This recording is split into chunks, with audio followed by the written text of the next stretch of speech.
Thank you. Yeah. No, I can't see. Okay, because lighting, George 佢睇得唔係咁好。Because of the lighting problem, George cannot see clearly. So CDI has been working on social innovation and social service. It has been working with other NGOs to organize special schemes, for example, cultural programs and some social service innovation programs. So in the days to come, we'd like to cooperate more with you to come up with new initiatives to do work. So without further ado, I'm sure you would like to listen to Professor Cheung. Let's do a Slido voting game. Can you please use your mobile phone and scan the QR code? We'd like to seek your understanding about different ideas. Today we are talking about Hong Kong's competitiveness. So how do you see Hong Kong's competitiveness, Cheung? Yes, today we have set a number of questions for you to play with. We have 3 questions. This is the first one. So please vote. Please use your mobile phone and scan the QR code, and then you can reach the web page for voting. I will give you half a minute to cast your vote. There are altogether 3 questions. First answer. Yes, Hong Kong is of course very competitive. Second, Hong Kong is strong, it's okay. Number 3, ordinary. Number 4, it is competitive but slightly inferior. And number 5, not much competitiveness. So I'm sure you can read the options in your mobile phone. Okay, very quickly we see the results. Many of you are of the view that Hong Kong is competitive, but it is not really very strong. Right, I agree, given these circumstances. Okay, there is no one who believes that Hong Kong is not competitive. So it seems that you do think Hong Kong is competitive. It is not very bad. It is not in bad shape. Okay, so that's the first round. Here comes the second round of voting, okay? Second round is more complicated. Right, there are a lot of options for you to choose from. Let me go through them one by one. Okay, the strongest advantage and branding Hong Kong has. There are too many. I'm sure we can't exhaust the list. Okay, first, free trade. In the past decades, we have been promoting about this. So, willing to try and make use of new methods. Many people said Hong Kong is a testing ground. Okay, quick implementation and very efficient. So many people said Hong Kong is very fast. Hong Kong acts fast. Number 4, Hong Kong is an international hub. It is a gathering place of different countries. Many things can be done here. It is a melting pot of Chinese and Western cultures, so people can see very modernized agriculture as well as Chinese agriculture, for instance. And there is both old and new culture, Lingnan culture, and Chinese way of work, and also modern Western way of work. And about lifestyle, the city lifestyle, and also within 1 hour's travel distance, we can go to the countryside already. Many Westerners, many Japanese enjoy this kind of lifestyle. Talent pool, well, there are so many. Hong Kong is a financial center. Others, well, this would include a lot of things. Let's go back to the top. Okay, interesting, Anthony. Professor Cheung. So mix of Chinese and Western cultures, this is an important point. I think it is very fundamental. So it seems that this item is even more important than the status of international financial center. And then free trade comes second. So in China, I think Hong Kong has special role to play in relation to free trade in finance and commerce. Okay, option 3. Yes, so you are done with voting. Let's go to the third round of voting. So please, once again, take your mobile phone, scan the QR code. The most challenging issue Hong Kong is facing, of course, there are unlimited challenges. There are many. Number one, industrial transformation. Of course, good transformation is good, but in some cases, some transformation is making us worse off. Talent pool problem, maybe that's because of immigration wave. And then number three, not innovative enough. Is it true that Hong Kong people only rely on past strengths? Okay, social mobility. Social mobility is a bit worse. So people cannot get any upward mobility, especially young people. Other Asian cities are catching up. So that means Hong Kong is inferior. And for our status as financial center, we are losing our edge. People may be worried about competition from Singapore and other places. Are you done in voting? Oh, okay. This one is very interesting. So this is about personal characteristic that is not innovative enough. So it seems that you share this feeling a lot. This is more on micro and personal level. So is this also an understanding about our bosses? Both our bosses and employees are not very innovative. This is quite sensitive. There are so many bosses and entrepreneurs here. Okay, so we are done with all three rounds. Right. Now, I guess you now have some understanding about today's topic. Later on, Professor Cheung may do some analysis based on these answers. Well, Professor Cheung will have hard time. I'm sure you are familiar with Professor Cheung from 2008 to 2012. Well, he was the school head of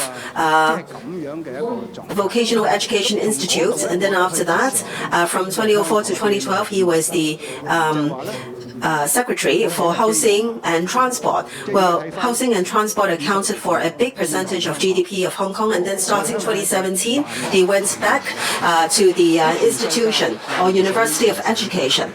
Okay, Professor Cheung, please.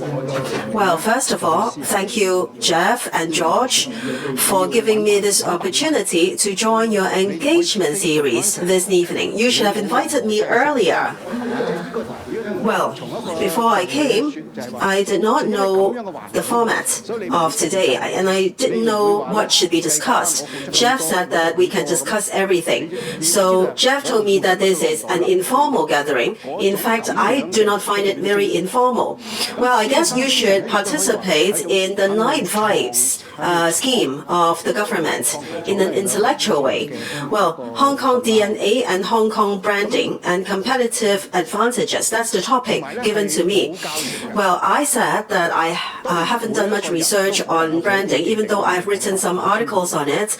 And he said, it doesn't matter, just share my views about Hong Kong's future. Okay, then in that case, I will just share some of my views. I'm not an expert. I'm sure you have deep understanding of different industries. Well, after my sharing, I hope that in our discussion later, we can focus on topics that you are interested in. Now, in 2017, mid-2017, I left the government. And when I left the government, I thought that I would be retiring. I would not really take up any important work. I could live an easy life. Now, at that time, many retirees said that we can sleep till we naturally get up. We don't need alarm clocks, so we can lead a relaxing life. But at that time, the University of Education wanted me to go back, and so I rejoined the university. However, my main work is not teaching. Many people thought that I teach, but then I only deliver lectures and seminars to postgraduates from time to time. The Hong Kong UST also approached me. At first, I served as the visiting lecturer, and later on, another position. So I organized a policy dialogue between the Hong Kong UST and University of Education. So this is the 6th year of that event already. So it seems that that event is rather attractive. I seldom write articles after I left the government. Before I worked for the government, from time to time, I wrote for daily newspapers. And then I resumed writing in 2019, because at that time there were big challenges in society and I found it a crisis. So in 2017, well, yesterday in a commercial radio program, I said that it was a tragedy. It changed the fate of Hong Kong. But that is just one perspective. If you look through the whole history, well, we should have the view that paths or roads are actually walked out by human beings or created by human beings. So the path is there. We will continue the path forever. Whether or not there is prospect for Hong Kong in the future depends on all the people who live and work here, how they build this place. Of course, we have our fundamentals based on the opinion poll just now. So it seems that we are not innovative enough, or we only rely on past strengths. We can have further discussion later. Okay, Hong Kong's DNA. DNA is mentioned in the topic. Well,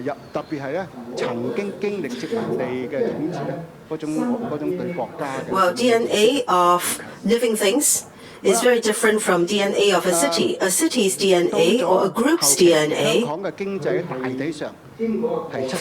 has gone through a process or a history for it to be formed. And it all depends on what the history is like. Okay, if we ask some people, what is Hong Kong's DNA? That means, what is so special about Hong Kong? What is unique in Hong Kong that you can't find in other places? If other people ask you, you'll say, oh, Hong Kong people are like this and that. Okay, here's my summary. And some points are close to the points or the items from the opinion poll just now. We always refer to Hong Kong spirit. Well, I think Hong Kong spirit is actually can-do spirit. Can-do. That means even if we can't do something, we will say that we can. Right? We will definitely be able to do it. No problem. We'll say to our boss, no problem. I can make it. That's the answer that we always give to our boss, right? So that means we are very willing to do or work till we get the results. And in the process, we are fast to react. We are vigilant. We are agile. So many people are able to observe this kind of unique characteristics among Hong Kongers. Well, whether or not this is a kind of spirit depends on how you see it. Many people say that Hong Kong people have the Lion Rock spirit. What is it? Well, in the 70s, there were some TV drama series with the name Under the Lion Rock.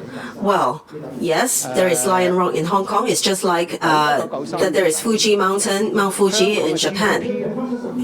But if you look back to that TV drama series, Under the Lion Rock in the 70s, well,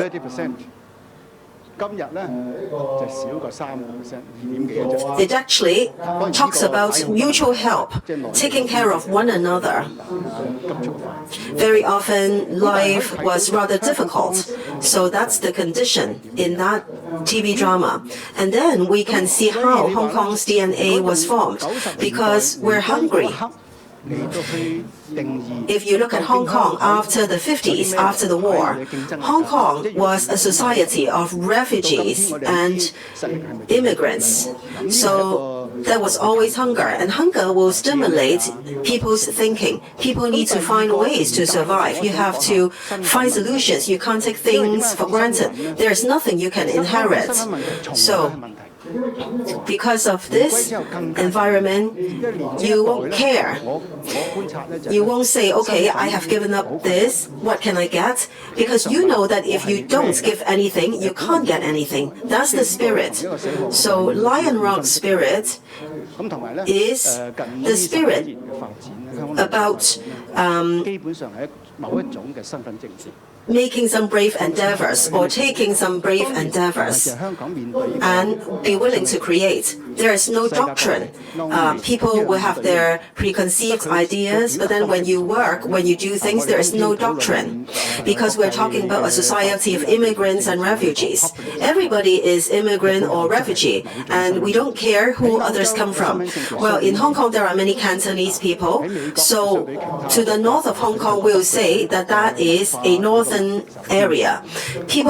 Hong Kong people say Shanghai is in northern China, but in fact, Chinese think that Shanghai is in southern China. Well, when we were small, we talked about the north and south, and also harmony between the north and south. Hong Kong is a very inclusive place. It doesn't matter where people come from. So Hong Kong is like a melting pot, and there are people from all over the world.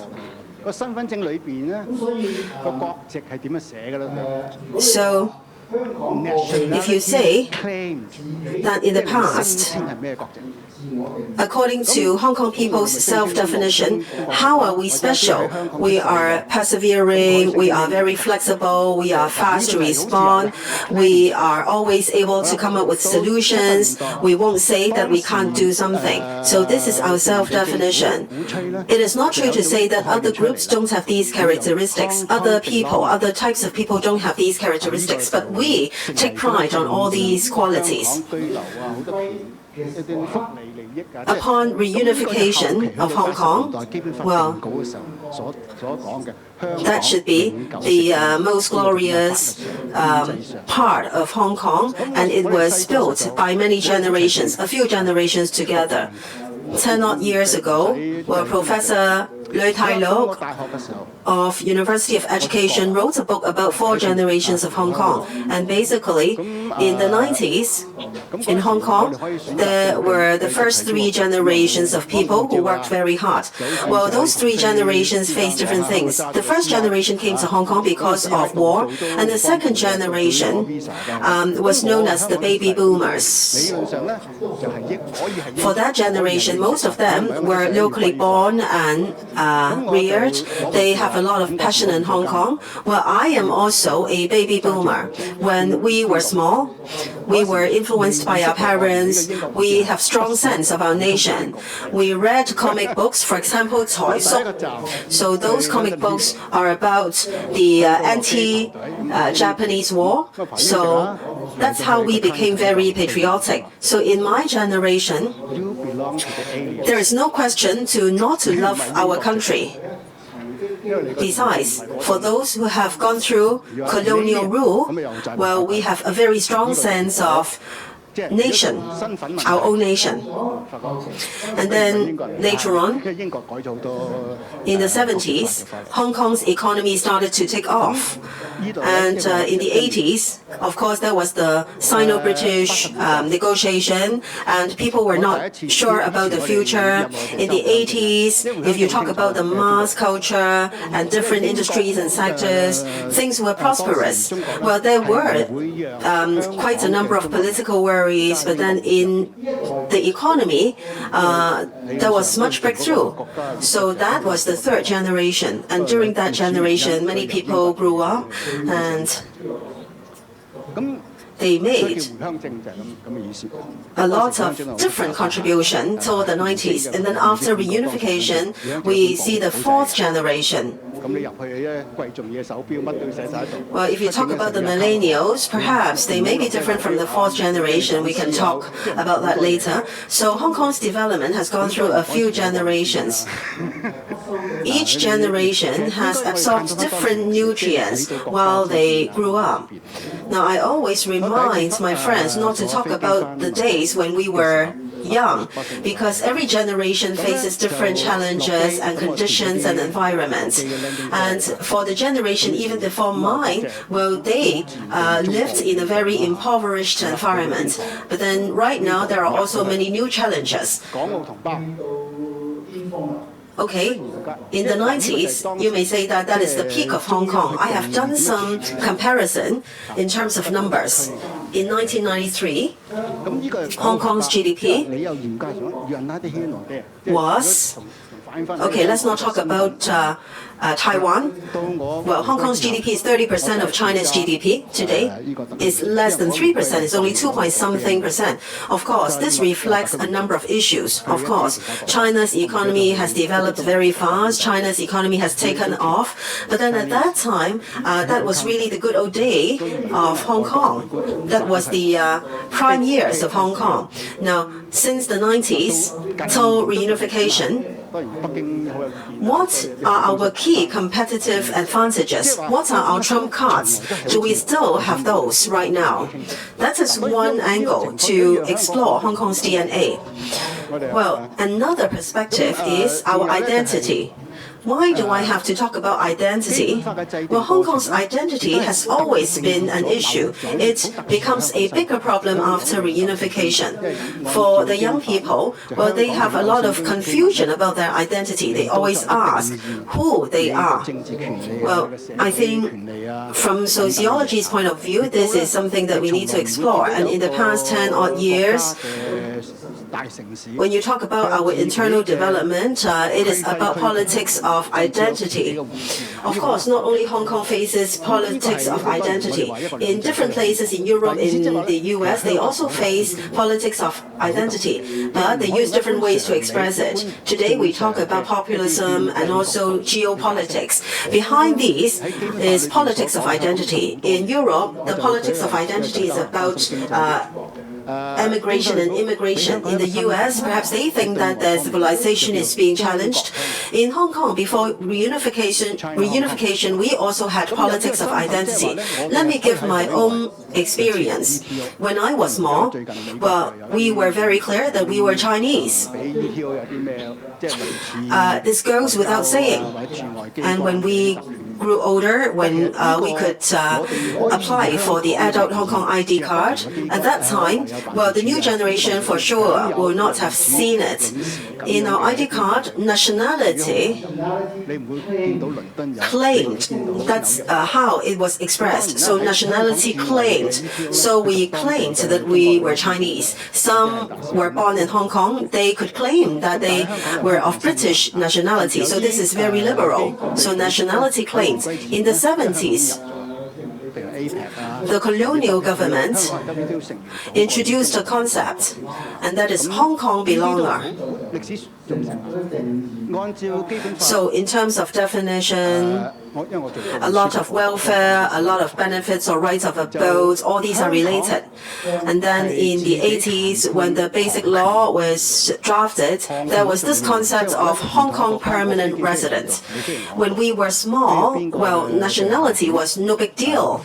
Okay, we just considered ourselves of Chinese nationality. When I was in university, for the first time, I left Hong Kong and went overseas.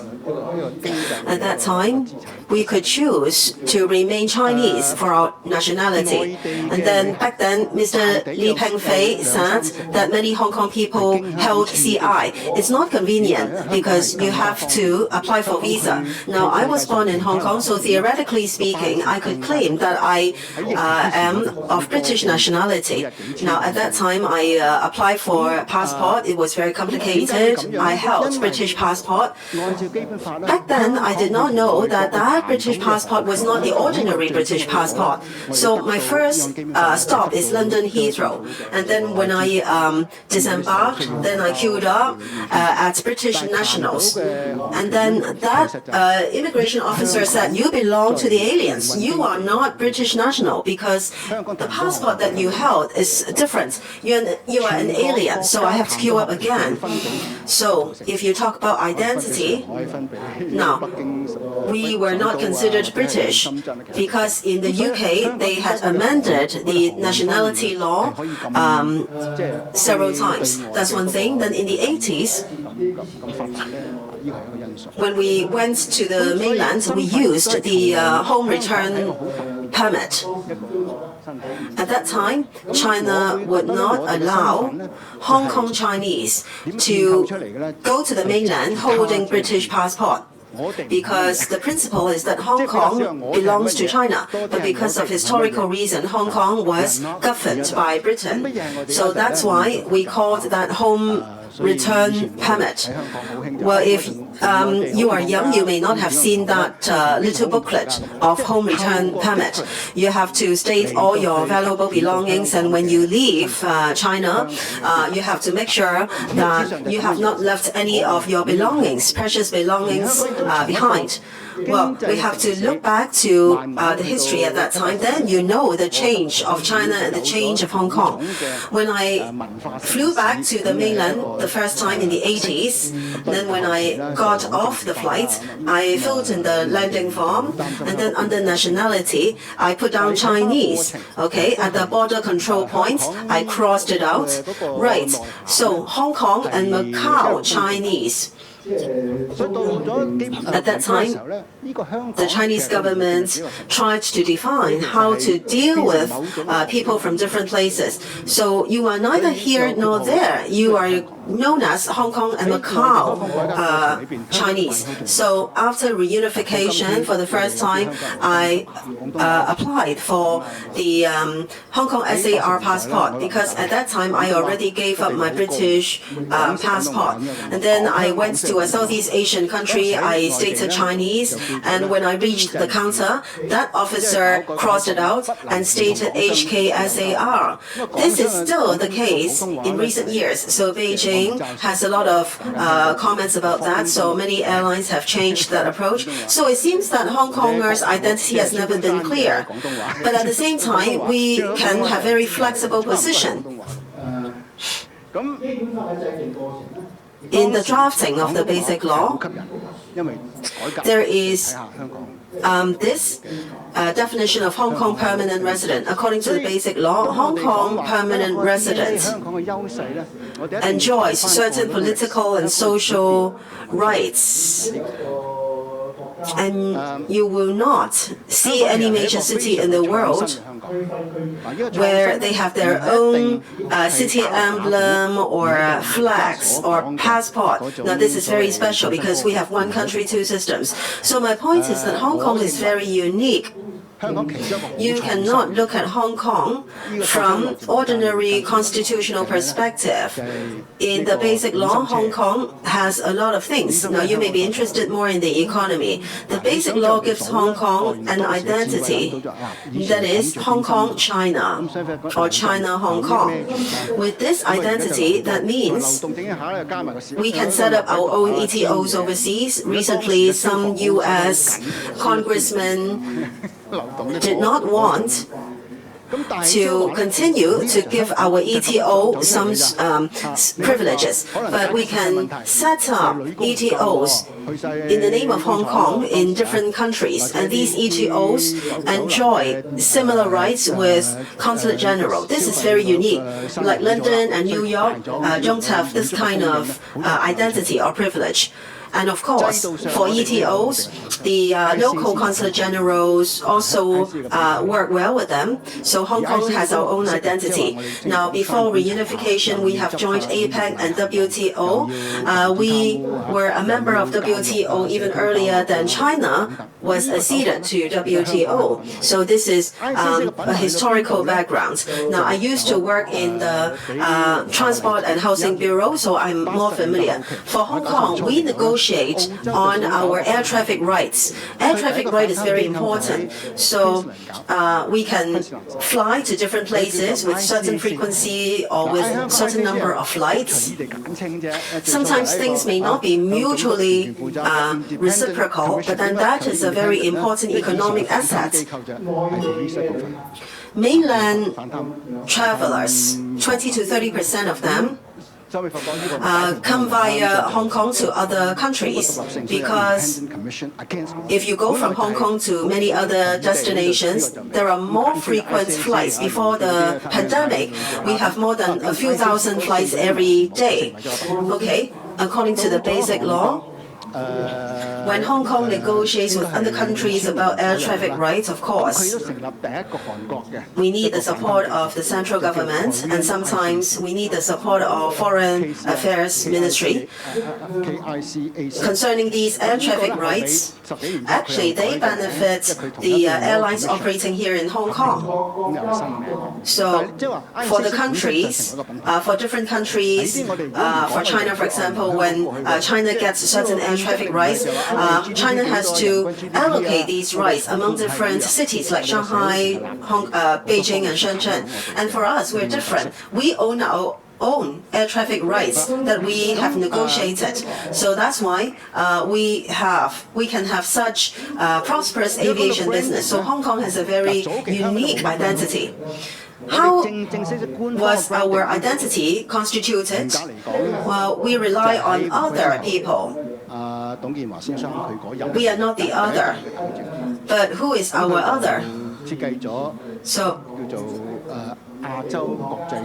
in the past, we always said that we were very different from the mainland. We were different from other places. So through these differences, our identity could be realized. Our unique characteristics can be realized. So that's how Hong Kong developed itself historically. So from an economic city, all the way till the 70s and 80s, when we began to have special characteristics as a cultural city, and later on things become very politicized. The mainland is worried that Hong Kong would become a political city. In the process, well, I think the inherent characteristics or intrinsic characteristics of Hong Kong are being enriched. After reunification, Hong Kong is not only a city, it has become a totem. So, bracket Hong Kong, this is Hong Kong. During Hong Kong's open reform, Hong Kong played an important role. Today, many Hong Kong people, for example, were worried about the role of Cantonese. Before the 80s, Cantonese had very high status. What I mean is Hong Kong-style Cantonese. Back then, on the mainland, they said that Cantonese is economic language because if they want to benefit from external trade, they must work with Hong Kong businessmen. And then if you remember Fok Ying Dong or Dr. Sun Yat-sen's Mandarin, well, their Mandarin is very close to Cantonese, really. At that time, Cantonese was very attractive because they had to take reference from Hong Kong's approach in carrying out their reform. So when it comes to Hong Kong's DNA and competitive advantages, we have to look at Hong Kong's development history and evolution. So this is Hong Kong. Hong Kong is a very innovative place. When it comes to innovation, it may not be something groundbreaking. It may not necessarily be innovative technology. I think one very innovative thing in Hong Kong is based on community's wisdom, and that is the dim sum cart or dim sum trolley.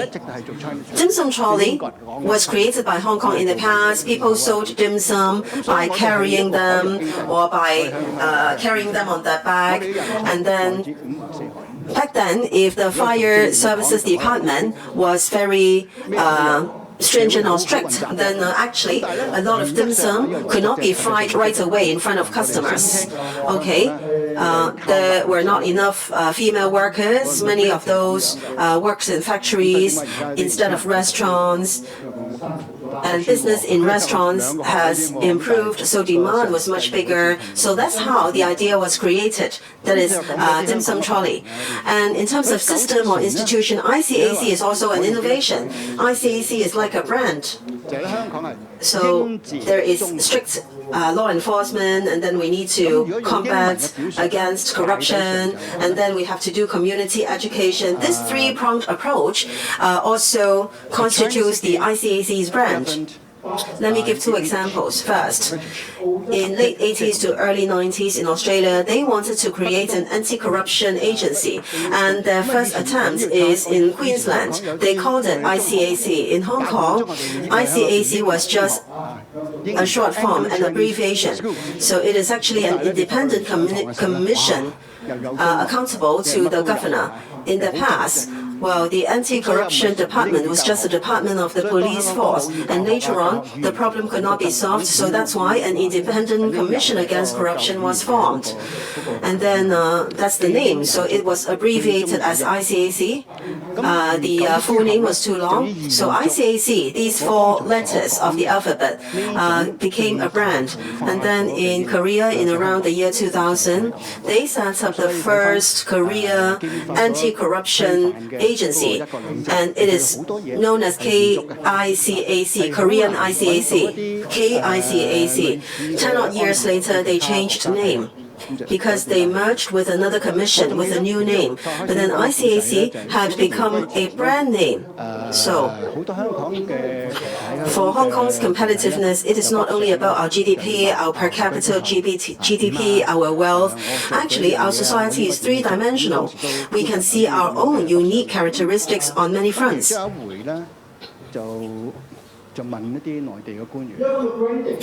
Then about branding. In the past, there was not really branding in Hong Kong. The official branding, strictly speaking, only arose after reunification. In the first SAR government under Mr. Cheung, well, they created Asia's World City. The logo was like a dragon. So it is very meaningful. But then we need to ask, have we really lived up to it? It is not China's World City, but Asia's World City. That means the scope is very broad. Then in the past, before that, what was our branding? Well, the fishing boat or the junk boat that represented Hong Kong, especially in the tourism area. But today, do we still want a fishing boat to represent Hong Kong? Should we have a newer icon? Now, for our brand, if we talk about the content of our branding, based on the opinion poll just now, China and Western, so it is a melting pot between the Chinese and Western elements. Mr. Cheung, whom you may be familiar with, said or introduced the concept of hybridity. Hybrid or hybridity means that it's not 1 plus 1. After 1 is added to 1, there is then a new system, a new element or quality. So after fusion, it becomes something very different. So in Hong Kong, you can see very westernized things. You can also see Chinese things, but not purely Chinese, not purely Western, not purely traditional. In the 60s and 70s, we said that in Hong Kong, there were still a lot of traditional Chinese cultural elements, but we do not really value them a lot back then. So in Hong Kong, if you talk about the content of our branding, it is quite fluid. Very often, you cannot delineate in a very simple way because it keeps on developing and evolving. Because of this, because we are also an outward-oriented city, all along, since the British time, we have been working on China trade and also entrepot trade. So we are a maritime economy. Our talents come from all over the world. So that means we absorb all talents, no matter where they come from. This is the good point. This is just the principle. So we claim that in Hong Kong, well, we will get promotion and we will get mobility based on our own capabilities. So that's why young people nowadays are very frustrated. Some hold 2 degrees. They have studied so much, but then they lack upward mobility. So before 1997, I can try to summarize by a few phrases. So in Hong Kong, there is British rule and Chinese body or essence. And basically, you can say that Hong Kong is a Chinese city governed by the British. Okay? So that means we're neither Chinese nor British. And in the past, in Hong Kong, there were many secondary schools being called Anglo-Chinese schools. However, in lessons or in classes, there was Chinese, there was a lot of other things. So English was not the main medium of instruction. So back then there was a lot of controversy about the medium of instruction. So we are both Chinese and British, but neither purely Chinese nor purely British. After 1997, we wanted to extend this totemized Hong Kong. So if we read the basic law, well, there is the concept of one country, two systems. A lot of things are being continued and extended. You cannot find some similar arrangement in other countries or systems. Okay, let me digress and tell you a story. Before reunification in Hong Kong, there are many groups and bodies, and they went to China. They asked whether I could do this or that, and what should I do, and so on. So at that time, I joined many delegations back to China. And on one occasion, a question was asked to the mainland officials. After reunification, should we use Mandarin? Now, I won't go through the details. The answer, the reply was interesting. Now, in China, population was 1.3 billion. We all speak Mandarin. In Hong Kong, population was only a few million. If you continue to speak Cantonese, that is not a problem because there are so many people speaking Mandarin, so that's not an issue. Now, part two of the reply is very interesting. They said, however, you need to continue to speak English well, right? Okay, so that means Hong Kong's unique characteristic is about that. So when it comes to branding, it is not only about publicity or the logo that we use or our slogan. Of course, we have to look at that in a three-dimensional way. Now, let me turn to competitiveness. If we look at the economy, well, our traditional status was an anthropopause, and then after that there was industrialization, China's open reform, and then economic takeoff. And then there was the first batch of Hong Kong businessmen going back to China. At that time, Hong Kong was like a role model for open reform. At that time, there was a saying, so everybody in China needs to learn from Guangdong, and then in Guangdong, they should learn from Shenzhen. Shenzhen should learn from Hong Kong.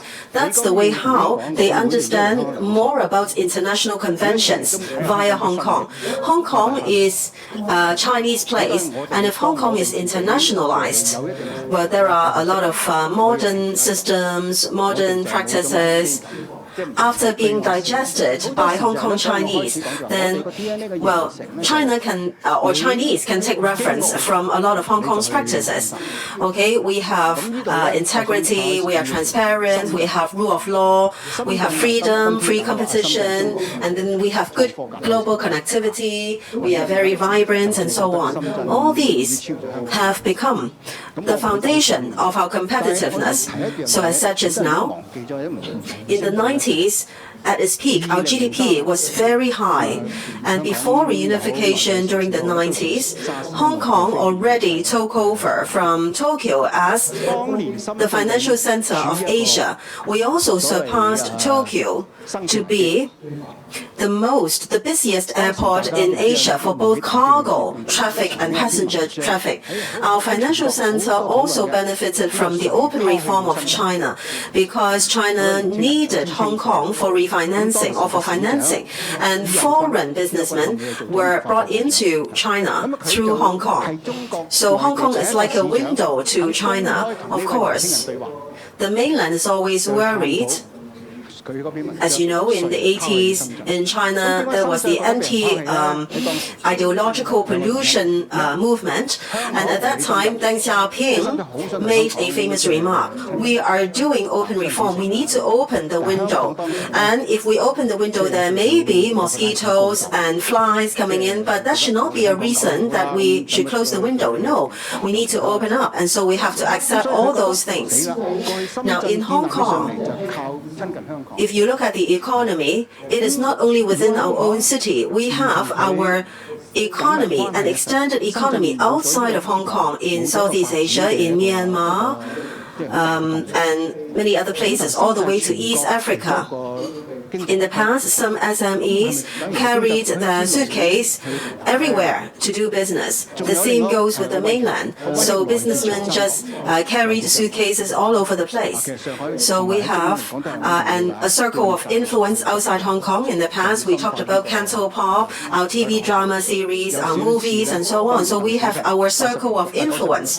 Our competitiveness is not only about the economy or production. We are competitive in terms of finance and other things as well. In the past 20 to 30 years in Hong Kong, well, only real estate could make people wealthy. At that time, people said that, well, if you work in low-tech areas, you would benefit. But then if you worked with high-tech, then you would be in trouble. Right now, just the opposite. We have to work on innovation and technology. In fact, our property sector is also very innovative. Why? Because there was the purchase and sale of uncompleted flats. That was a creation of Hong Kong. Now, uncompleted flats. Now, you pay. When you pay, actually, the properties were not completed yet, but you started to pay. That means you have not seen the fruit yet, but you have already paid to buy the flowers, right? So, for the property developers, this is really very important, an important way of financing to overcome cash flow problem. In the past, they borrowed money to build the properties, and then after that, they can sell the units. But then there is a time gap. So with uncompleted flat sales, then they could solve the liquidity problem. And many countries, including the mainland, have taken reference from our approach. This is also our innovation. So in terms of survival and also development, we have thought of a lot of new ideas and concepts. So when it comes to competitiveness, it is not only about data and figures. For example, our wages and so on, all these are also parts of our competitiveness. Besides, in terms of healthcare, housing, and so on, well, Hong Kong's public housing is an innovation. Now, many people may say that we are no match of Singapore in public housing. But actually, when Singapore began to develop their public housing, they actually took reference from Hong Kong. Lee Kuan Yew said that every year he came to Hong Kong 2 times and brought back new things from Hong Kong to Singapore. Of course, we had our own achievements, but unfortunately, we had remained stagnant. We lacked a sense of crisis. Our DNA is formed because we work hard, because we are hungry. So let me now talk about Shenzhen. Shenzhen. You may say Shenzhen is Silicon Valley of China. It is very successful in innovation and technology. Some said that Shenzhen has even surpassed Hong Kong. Let's not argue about that. But then one point is always forgotten by people. In 2003, in Hong Kong and in many mainland cities, there was the SARS outbreak. Back then, Shenzhen faced a survival crisis. Well, if you are old enough, you will know. At that time, there was an article which aroused a lot of discussion in China. The name of the article was "Who had abandoned Shenzhen?" At that time, the mayor, Yu Yaoquan, later on became the Minister of Culture. He was the first mayor in mainland China who publicly had a conversation with the writer of that article. The article, once again, was named "Who abandoned Shenzhen?" Okay, there were 2 reasons why Shenzhen was abandoned. First of all, Hong Kong did not take heed of Shenzhen. Shenzhen wanted to get close to Hong Kong, so that Shenzhen and Hong Kong could become twin cities. But at that time, Hong Kong was a bit too arrogant.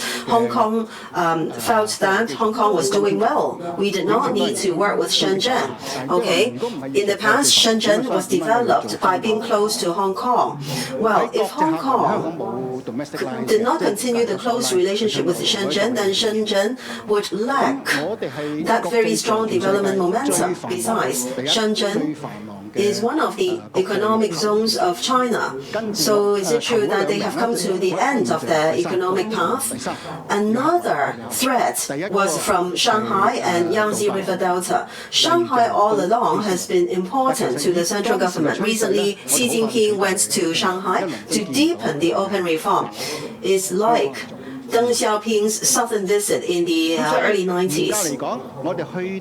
So he wanted to expand the layout of open reform. So at that time, there were some big companies which had promised to go to Shenzhen, but later on they changed their mind and they went to Yangtze River Delta. Some went to Shanghai. So we're talking about talents from all over the country, and Shenzhen was worried about being hollowed out. So enterprises have gone, talents have left. So it's like Hong Kong recently. So are we losing our talents and our capital? Shenzhen had experienced that before, 20 years ago. And today, we have all seen how Shenzhen developed, right? So in a city, if they have enough capability of planning ahead and having a sense of crisis, and thinking about their own limitations, then the city would be able to create a new future and a new way out. I'm sure all cities will have these opportunities. Just now, I talked a lot about history before reunification. Strictly speaking, well, we are not doing very badly. In 2017, the year when I left the government, that was the 20th anniversary of Hong Kong's reunification. At that time, according to many metrics or indicators about the economy, our society, our health, our lifespan, our healthcare system, education system, we are doing very well. Of course, we might think that other cities' competitiveness had surpassed us, but, well, there was no big problem in Hong Kong, even 20 years after reunification. For our maritime and aviation business, it has been doing well. 20 years ago, we were the busiest cargo or container port in the world. Later on, we were surpassed by Singapore. We were number 2. After that, Singapore was surpassed by Shanghai. We became number 3. So Shanghai number 1, and then Singapore, and then Hong Kong. Shenzhen was number 4. Today, we are number 10. At that time, Shenzhen was behind us. Incheon was behind us. Guangzhou was not in the list. Guangzhou was not regarded as a threat. Ningbo would like to catch up. Ningbo wanted to catch up with Shanghai. And for other foreign ports, the busiest ports are in Asia. In Asia, apart from Singapore and Dubai, all the other ports are Chinese ports. How come we lost our status as a port? That was related to the port employees' strike in Huaiqing Terminal in 2013. Because of that strike, many vessels changed port. Many of them went to Shenzhen and they never came back. And then concerning cargo trade trend, well, many cargoes wanted to go through modernized ports. They don't need Hong Kong. For Hong Kong ports, well, only expensive cargoes and also expensive things chose Hong Kong. Well, if we look at the airport, we used to be the busiest cargo airport in the world. Today, we're still the busiest. Of course, there was a heavy blow from COVID-19, but without COVID-19, we're still the busiest. So that's why we need the third runway. In Hong Kong, we have no domestic lines. All are international lines. Even the Chinese are regarded as international lines. So we are the busiest international passenger airport. Oh, sorry, the third busiest in terms of passenger traffic. Number 1 is Dubai. Number 2 is London Heathrow.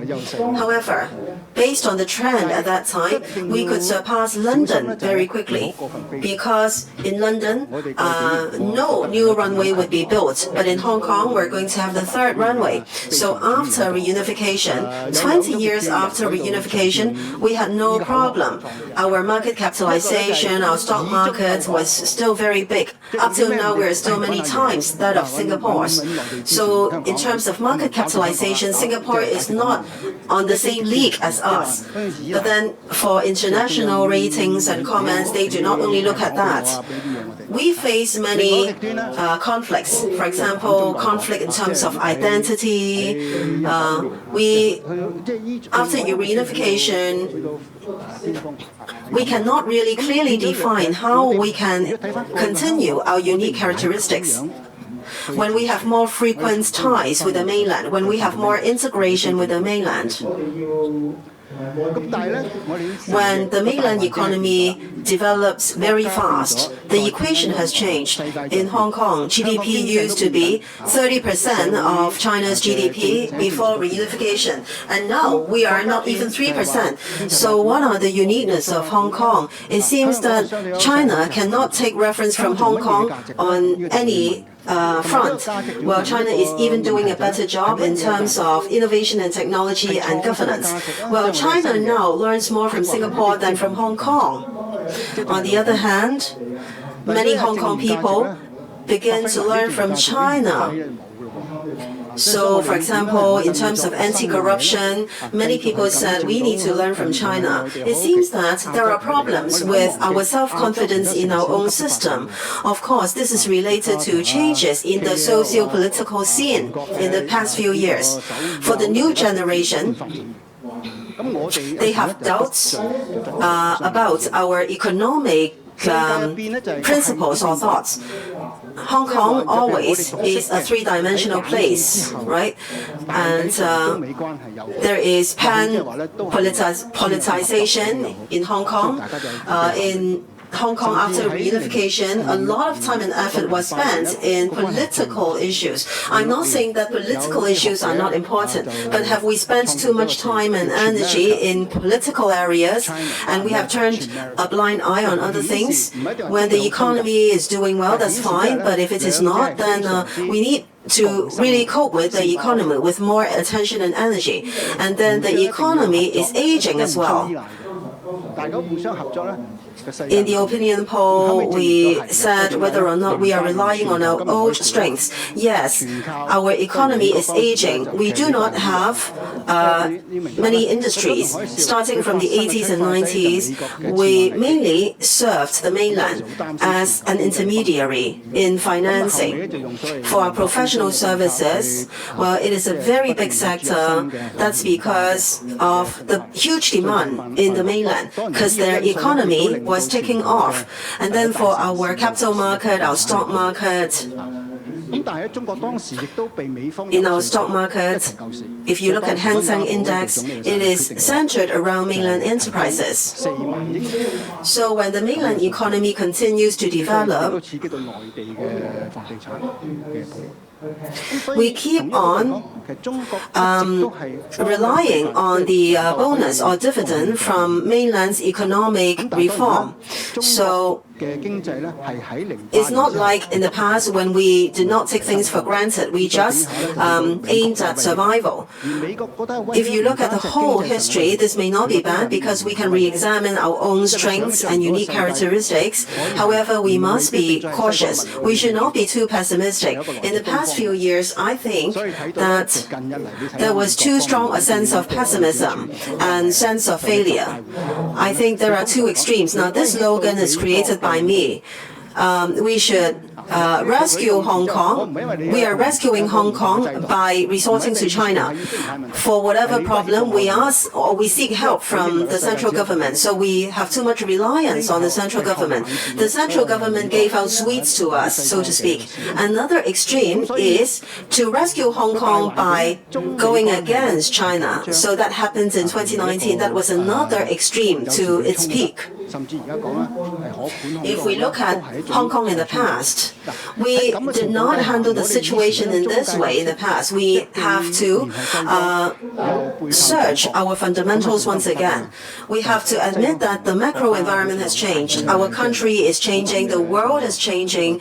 The Hong Kong economy is changing. Social politics are changing.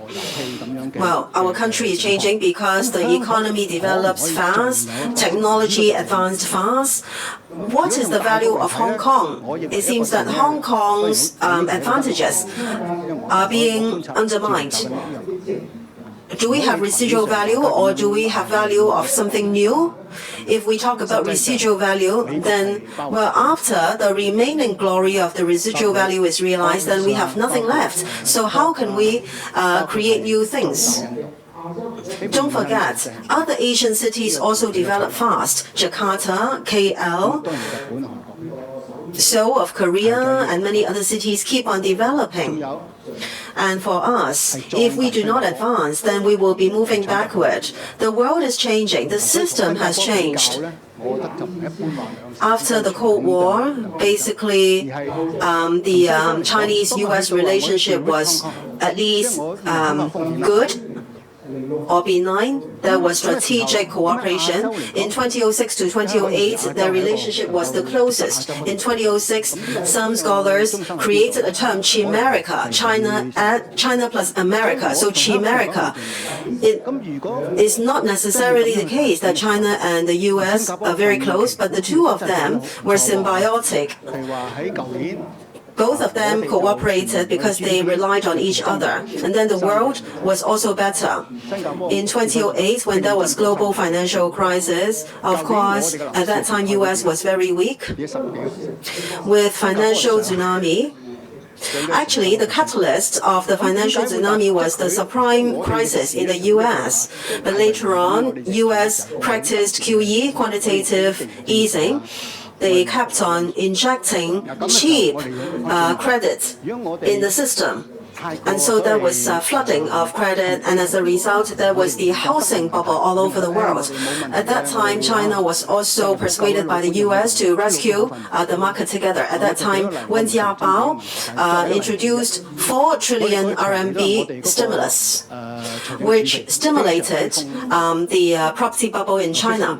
So China has been helping the world by making contribution. Of course, after 2008, Chinese economy developed very fast with new technologies.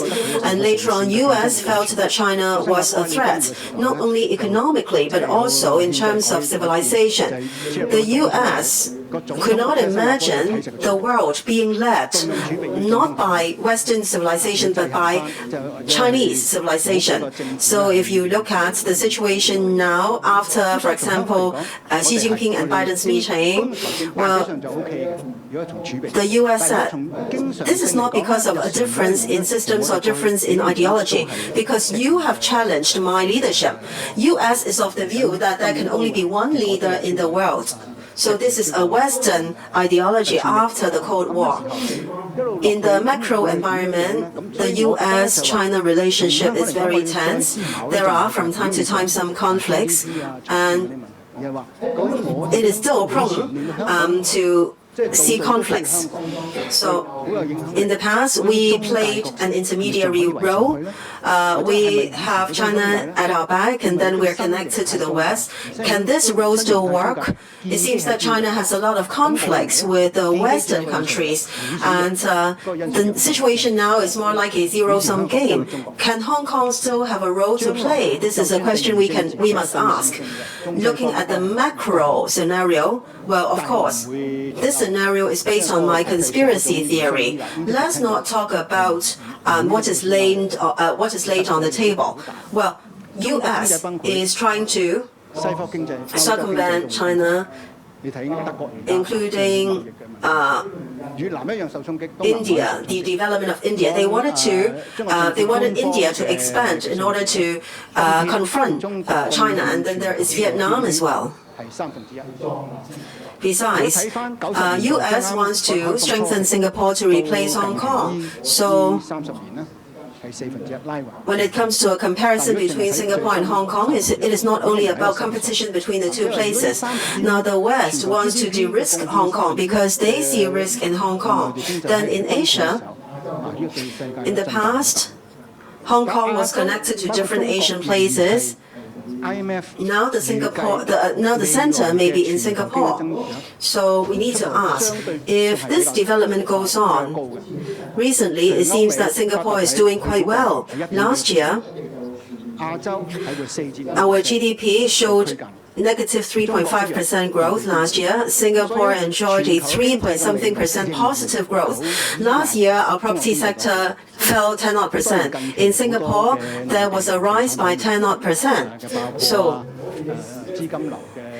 it seems that we suffered from a reversal in trends because of geopolitics and internal problems. So we have to ask the questions. If we are too complacent, if we don't see problems, if we think that there is no problem, we are strong enough, we have a lot of reserves, well, our reserves could be eaten up fast.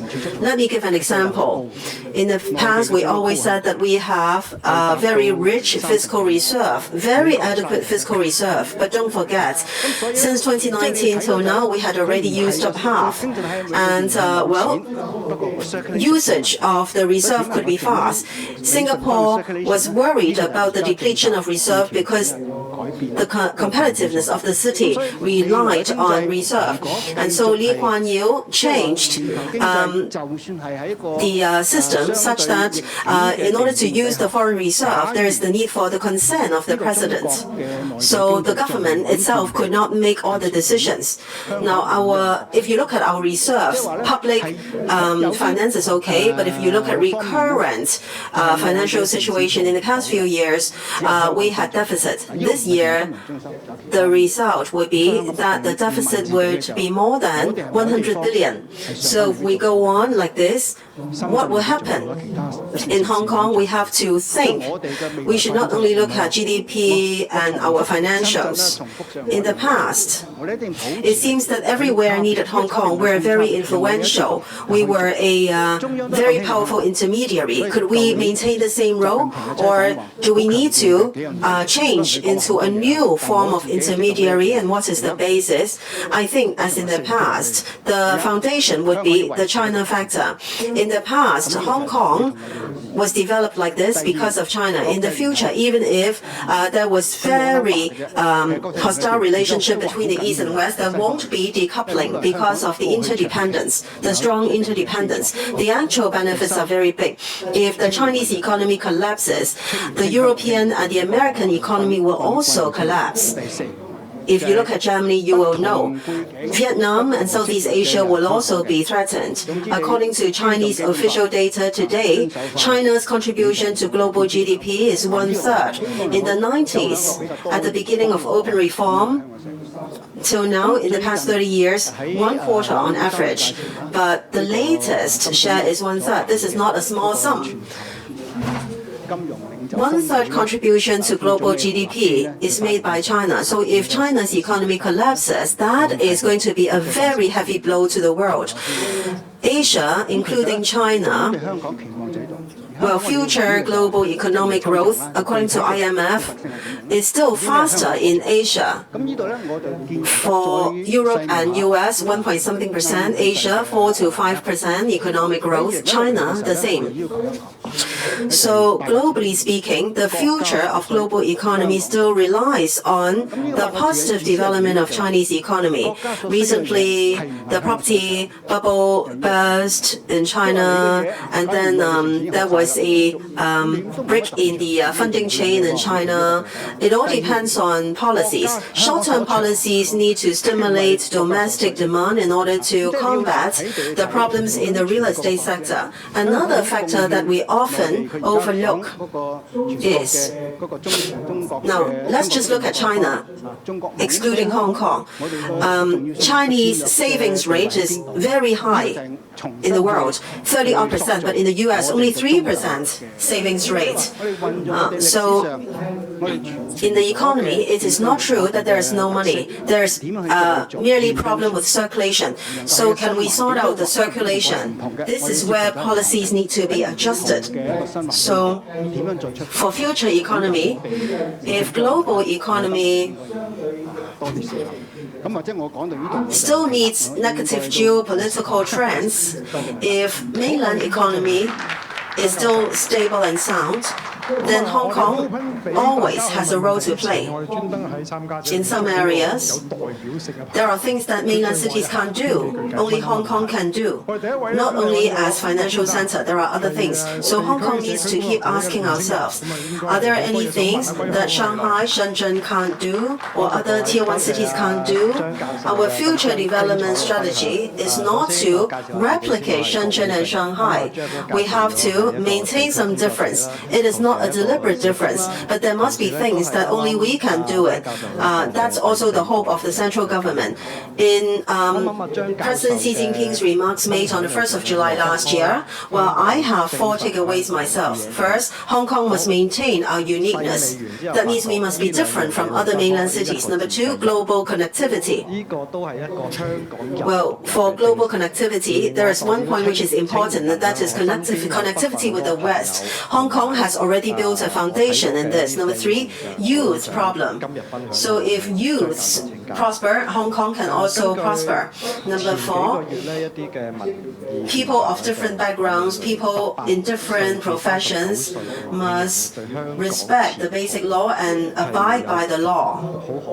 So in this way, we hope to be very diversified and we hope to regain harmony in the Hong Kong society. 2 to 3 weeks ago, Hong Kong MA organized a global financial leaders summit, and the Vice Premier made a speech. He mentioned international city and circle of friends.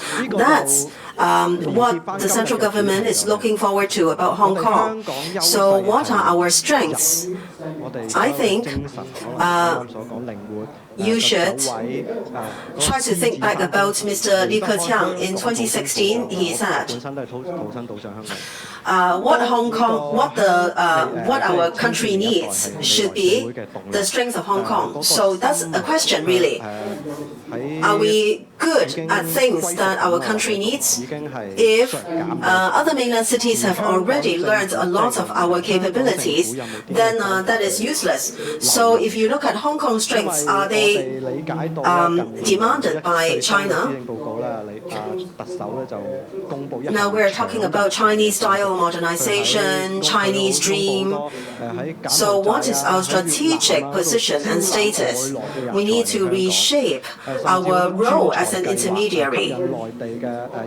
In history, we have inherited our own competitiveness. We have our own unique characteristics. Can we reinvent them? The new environment is different from the past. Let's admit that. So in a different new environment, how can we position ourselves? We need to think more about this when we face the future. I think I have used too much time already, so I should pause here. Thank you, Professor Cheung. Okay, let's open up the floor. Actually, before we open up the floor, let's invite a few participants to have a conversation. First, Mr. Kwok, a youth working on community or district work. So he has a lot to say. Yes, thank you. Thank you, Professor Cheung, for the excellent sharing. My name is Kwok Wai-ching. As Jeff said, I am a district practitioner. I am a social worker, and as Professor Cheung said, I am in the 4th generation of Hong Kong, that is the post-90s. In Professor Cheung's sharing, when he talked about Hong Kong spirit, Hong Kong's DNA, after absorbing what he said, I think we cannot get away from people. That is a unique spirit of Hong Kongers. There are many friends around me, and I have observed a number of social phenomena I'd like to share with you today. A few months ago, some opinion polls were conducted for those between 18 to 39 years old. 70% of them have no confidence in Hong Kong's future. This is not only a code number. My friends, my alumni, my peers, many of them are thinking of leaving Hong Kong. Some are planning to leave. Some have already left Hong Kong. So back to today's theme. Hong Kong's competitive advantage is about our people. Our people are flexible, fast to react. We have lion rock spirit. I personally am born and raised in Hong Kong, and young people are future pillars of Hong Kong.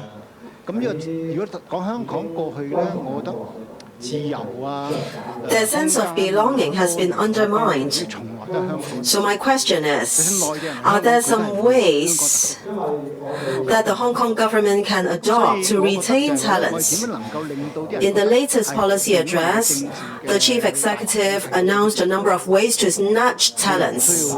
So from Cambodia, Vietnam, he would like to attract foreign talents to Hong Kong. There are many talent admission schemes to attract overseas talents to Hong Kong. So it seems that he is trying to snatch talents from outside. But internally, there are many young people, including myself. I am worried about our sense of belonging. Young people who think that Hong Kong is their home, they would like to contribute to Hong Kong with more effort. Well, what more can the Hong Kong government do? In Professor Cheung's articles, Professor Cheung also mentioned this kind of desperate feeling among young people. In the future, in the coming 5 to 10 years, if the Hong Kong government cannot come up with any solution, if Hong Kong youths leave Hong Kong and go elsewhere, then our demographics may be different from now. Our demographic structure may be more diversified. There may be more mainland talents, more talents from Cambodia and Vietnam. Then, all those unique characteristics of Hong Kong, the unique competitive advantages and DNA of Hong Kong, will they still be here? Will they disappear? These are my questions. While I listened to Professor Cheung's speech, I hope to get some answers. Thank you, Professor Cheung, and thank you, everyone.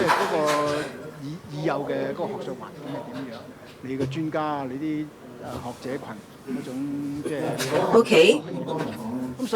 As what I said, Xi Jinping made some remarks on 1st July last year. He mentioned youths in particular. I think the central government understood the problem in 2019. It was closely related to youths being dissatisfied. Of course, he had other interpretation about the legislative amendment. He said we have to be concerned about young people's career, property purchase plan, and so on. We have to be concerned about young people. But I think young people are not happy, not only for these reasons. They are thinking of their prospect, whether or not they can exercise their potentials and so on. So freedom, diversity, inclusivity, these are always the unique characteristics of Hong Kong. Even mainlanders are attracted to Hong Kong because of these qualities.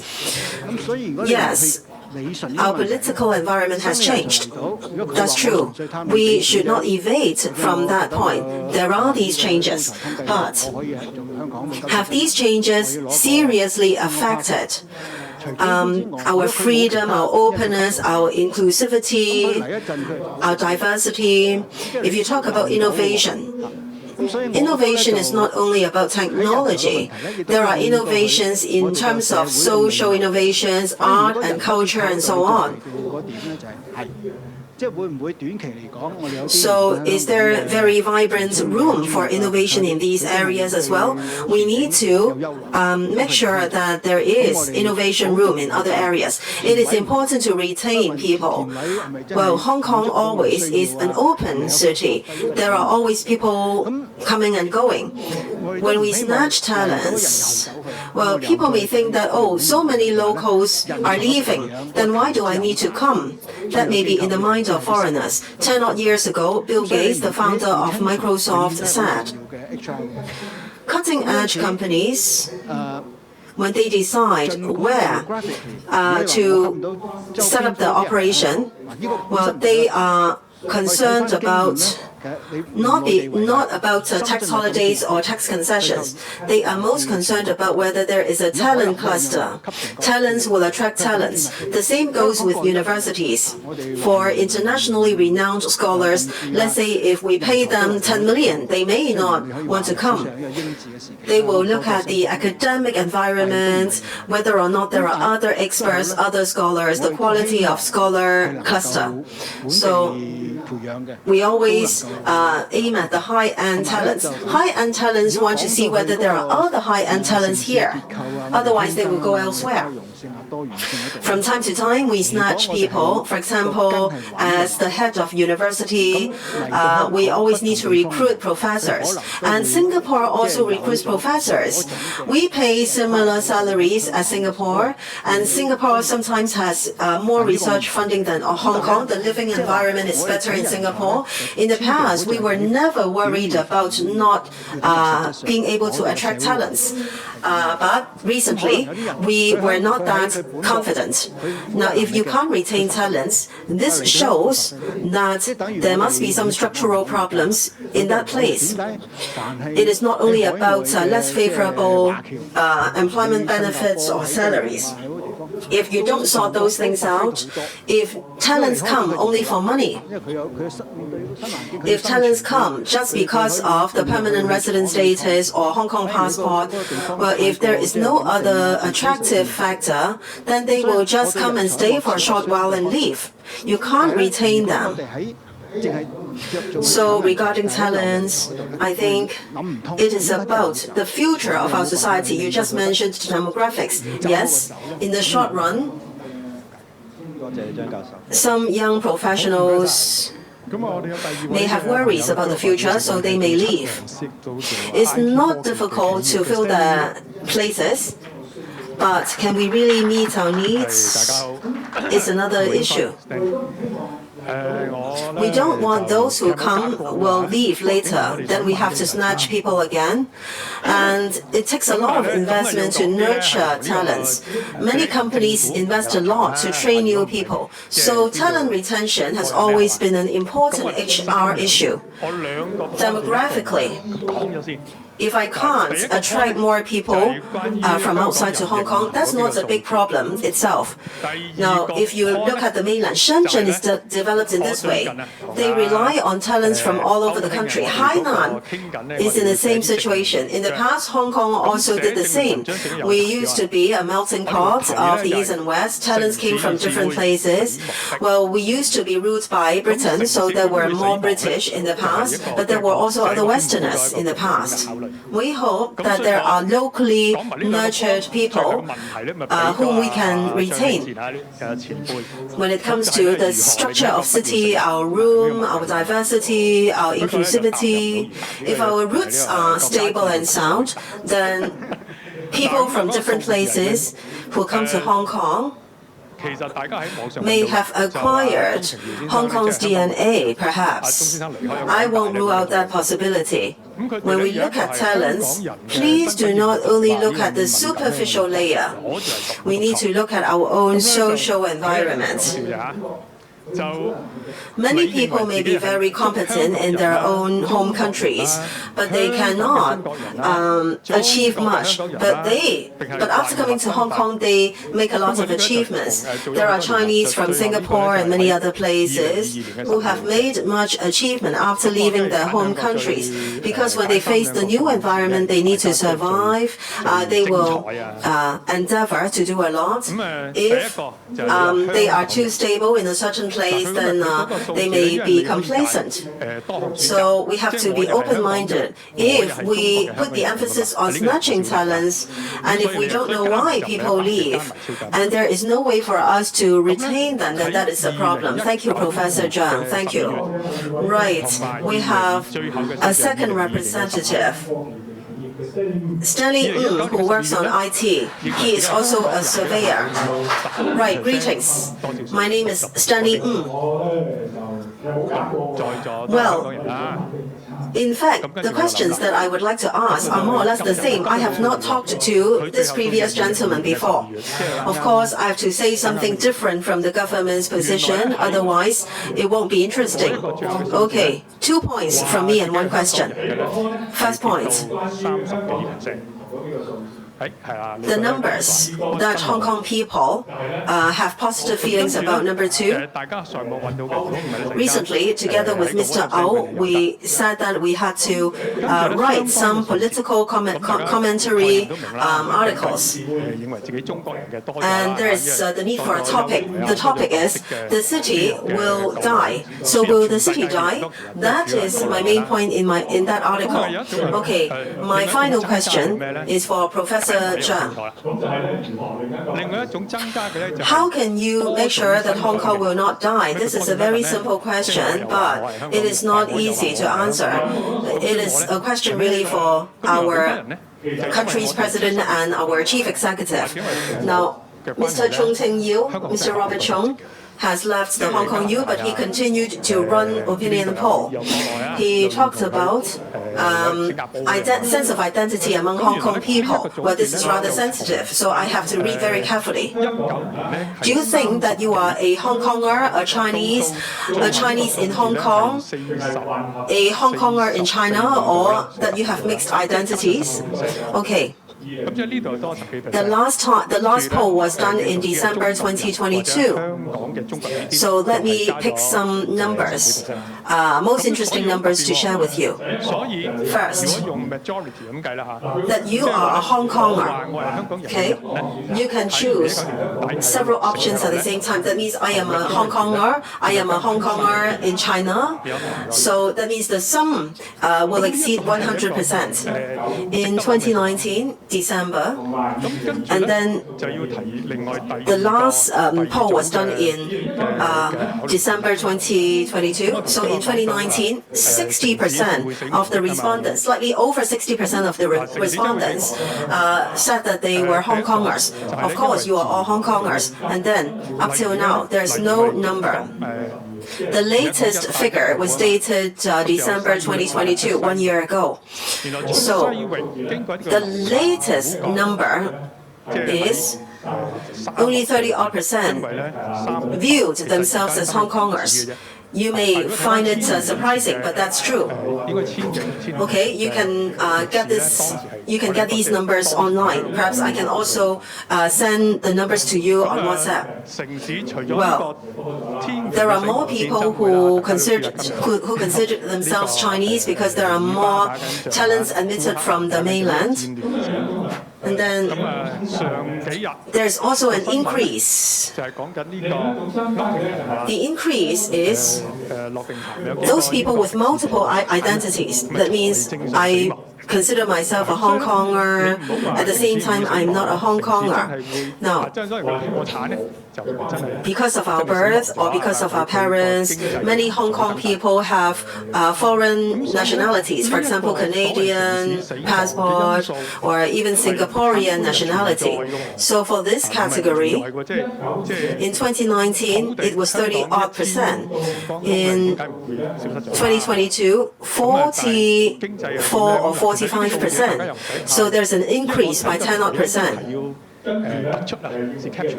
Those who consider themselves Chinese or Chinese in Hong Kong, there's an increase by 10-odd%. So, if you look at the majority,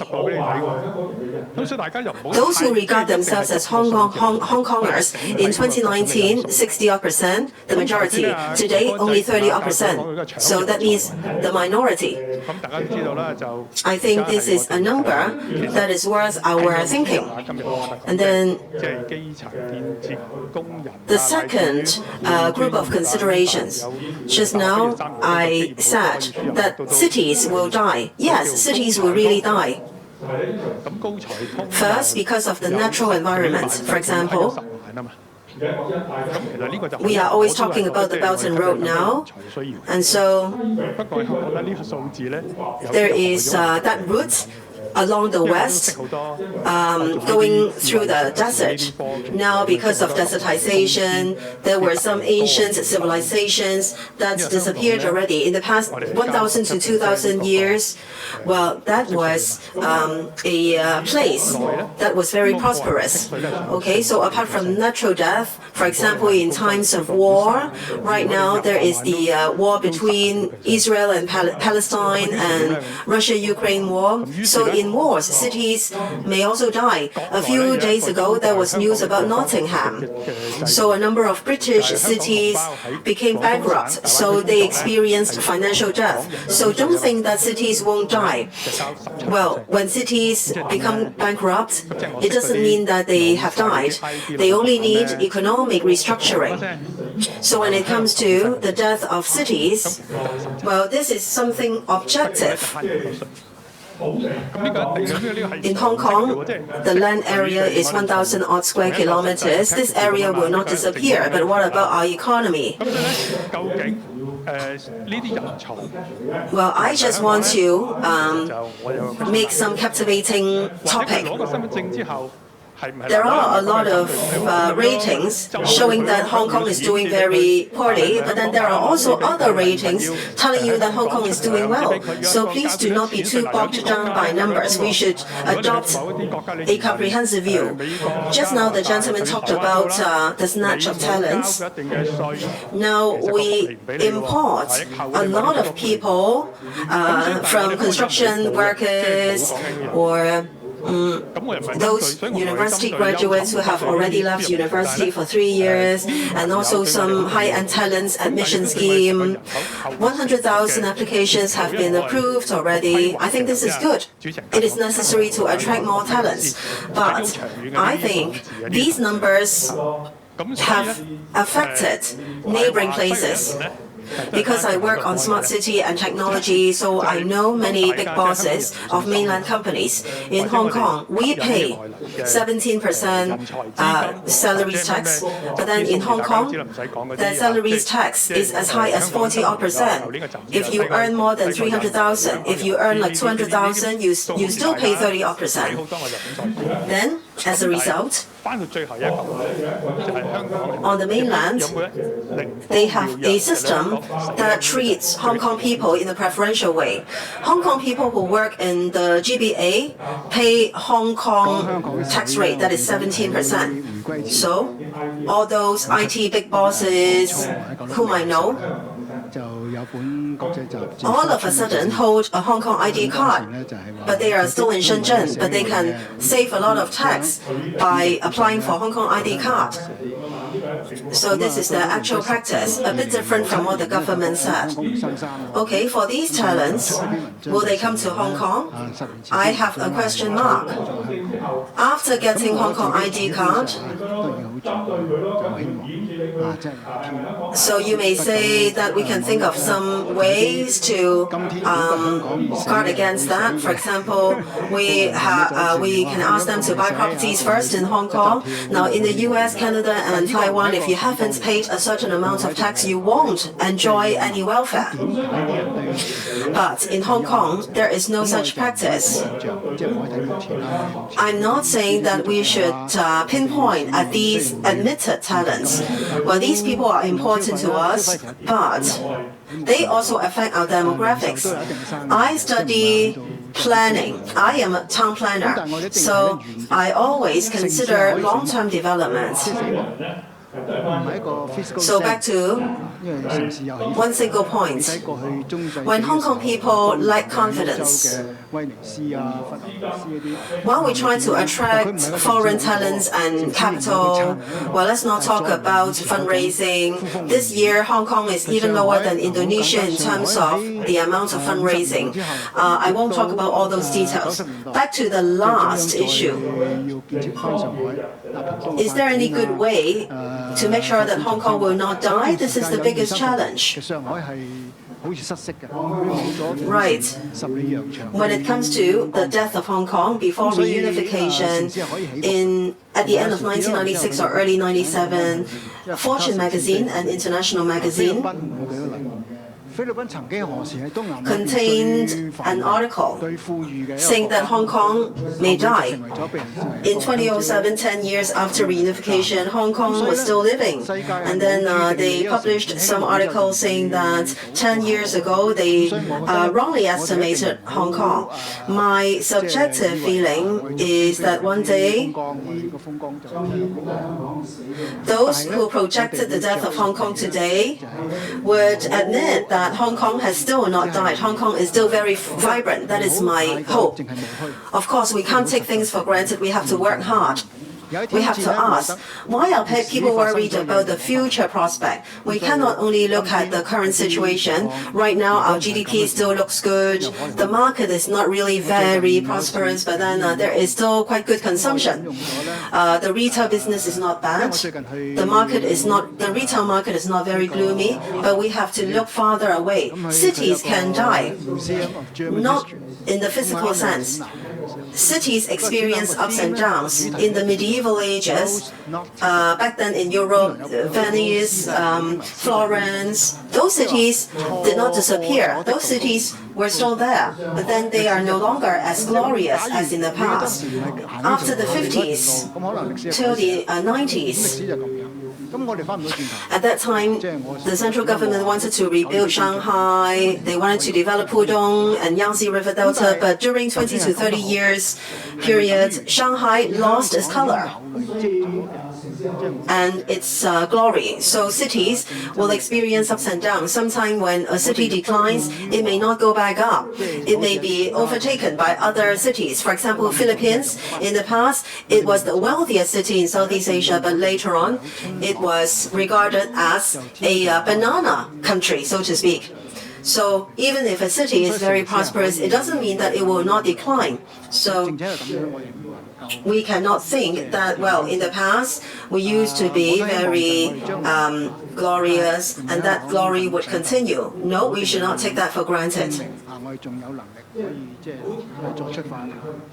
But we should not be very abstract in our thinking. We have to be more practical. Things happened in history could not be reversed. So recently, when I delivered a talk, recently I went to Berlin. I went to the Museum of German History to visit an exhibition. The theme is Roads Not Taken. There is an English poem entitled Roads Not Taken, Roads Not Taken, Roads Not Taken. That happened in history. So if you did not adopt that path in history, then history would be rewritten. So we could not reverse history. In 2019, that was a tragedy, as I said just now. Of course, we could have taken another path, but things could not be reversed. Hong Kong has accumulated our own strength, our capital, and our fundamentals. It is not true that our foundation is very weak as other cities. We are not as worse as that, but we have to be very clear about what we need to do. We have to be down to earth. Yes, cities can decline, cities can die. And that's the reason why we cannot be complacent. I hope, since we are still working hard in Hong Kong, we should prove that we have the capabilities to start again. And then other people will also come back. As regards the sense of identity, well, in the past, I also read Mr. Robert Cheung's opinion poll outcomes and so on. But then that is a rather tricky issue. Think of how you can answer the question. You are a Hong Konger, yes. You are a Hong Konger in China, yes. So those options are not very discrete, right? Those options overlap one another. So it all depends on your psychological condition. You are forced to choose one. You can't say that you must take one, right? You must choose one, whether you are a Hong Konger or a Chinese and so on. It all depends on the ambience at that time. So at the end of 2019, the sense of national identity was at the weakest. When he carried out this opinion poll based on the answers, when did we have higher sense of national identity? It should be in 2008 when Beijing hosted the Olympics. But then the way how the question is being worded is not 100% clear. Besides, when this kind of opinion poll was conducted, I remember that he has been doing that for many years. And I remember that I took part in a certain seminar and Cheung was there at that time. Cheung criticized Robert Cheung and asked why you kept on doing these studies, why you kept on asking Hong Kong people about their identities. Cheung said, if you carry out this survey in Shanghai, are you a Shanghainese or a Shanghainese in China? You won't know the answer because Shanghainese also take pride in their cities, so they may say that they are Shanghainese. So does that mean that they have weaker sense of national identity? Yes, there is some reference value from that opinion poll, but you cannot oversimplify things. Okay, thank you very much, Stanley. Last discussant, Mr. Lau, also a community worker. He wants to raise some very special questions. Right, I'm happy to be here having a conversation with Professor Cheung. I started to listen to Professor Cheung's remarks when I was small. I think Professor Cheung's sharing is rich in content. For the previous two discussants, it seems that their ideas are close. I don't know whether they had discussed between themselves earlier on. Well, I would like to do some sharing first, and then perhaps we can have some exchanges. There is a book entitled Why is a Country Successful? And then there is another book entitled Why is a Country a Failure? Well, I think city innovation is very important.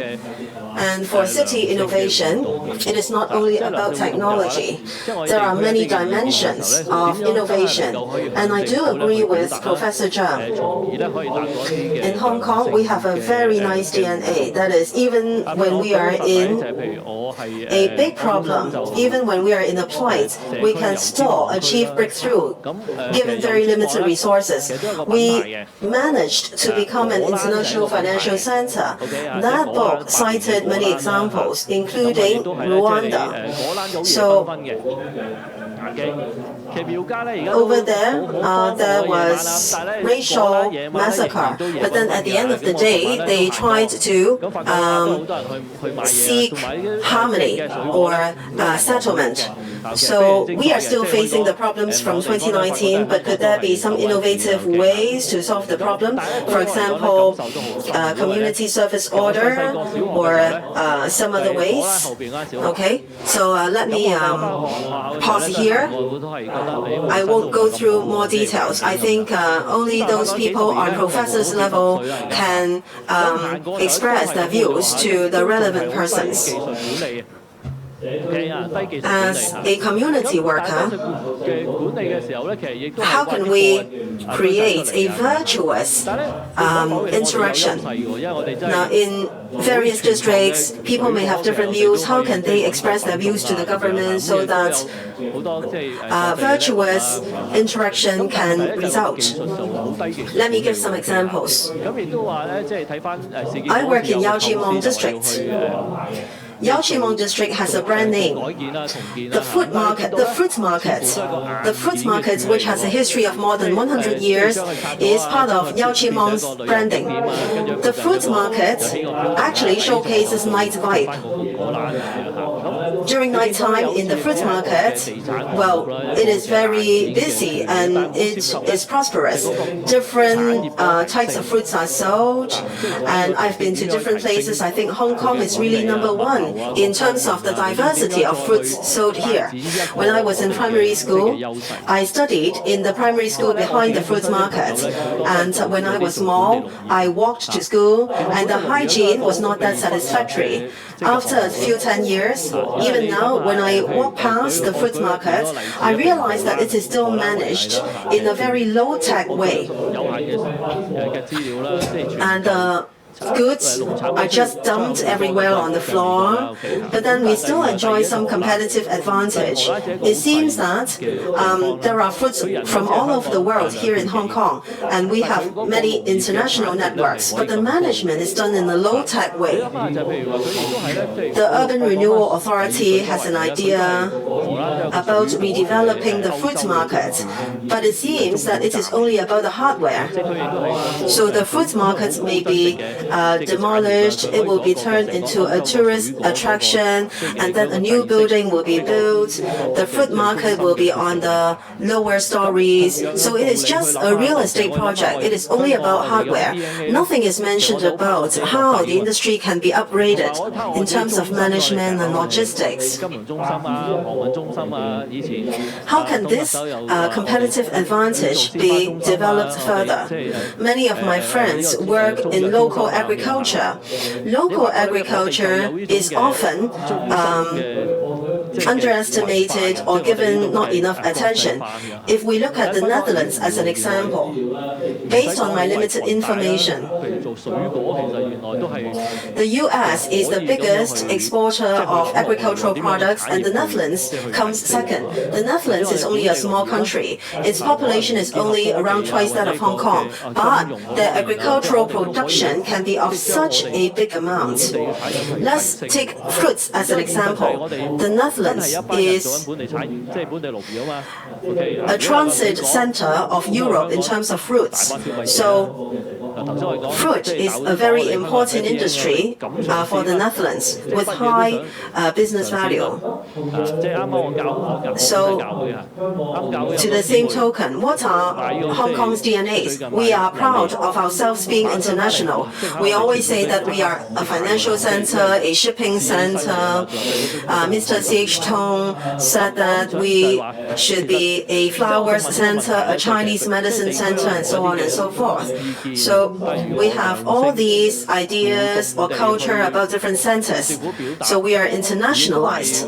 But we don't need to resort to all these grand topics. Even if you work on fruits, well, you can have bright future. We can upgrade that industry. And then local agriculture, if it is combined with technology and finance, we can upgrade our local industries. The reality is that there are people working on local agriculture. And if you consider fruits, there are so many consumers of fruits in Hong Kong. Hong Kong's DNA is that we are bold to make new attempts. We are bold to try new things. I am a member of the church, and in my church, there is a lady who sells durian. And we have bought a carton, and we have eaten them all. We are so happy to try new things. Now, my question is, there are different views in different districts. How can there be virtuous interaction so that people can express their views to the government? And then the government can consider what resources are available in the society, and then they can then think of what policies to formulate, and we can make good use of our competitive advantages. We can also give full play to our branding. The fruit market is our own brand, but it remains the same after a few decades. How can we upgrade the industry? So this is my sharing and views. Thank you. Right, well said. I would like to make a few responses. Of course, I'm not trying to pinpoint on what you said. Now, you mentioned the government and young people and all walks of life. There should be more communication and interaction. Yes, all governments need to do that. In 2019, well, there were a lot of repercussions after what had happened. In the relationship between the government and the community in the past, there was not these very serious hostility or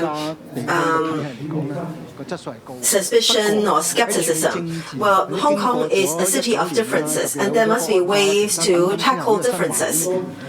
Of course, the positive term is diversified or diversity, but if there are many differences, many divisions in society, well, differences and divisions can be the source of chaos or conflicts.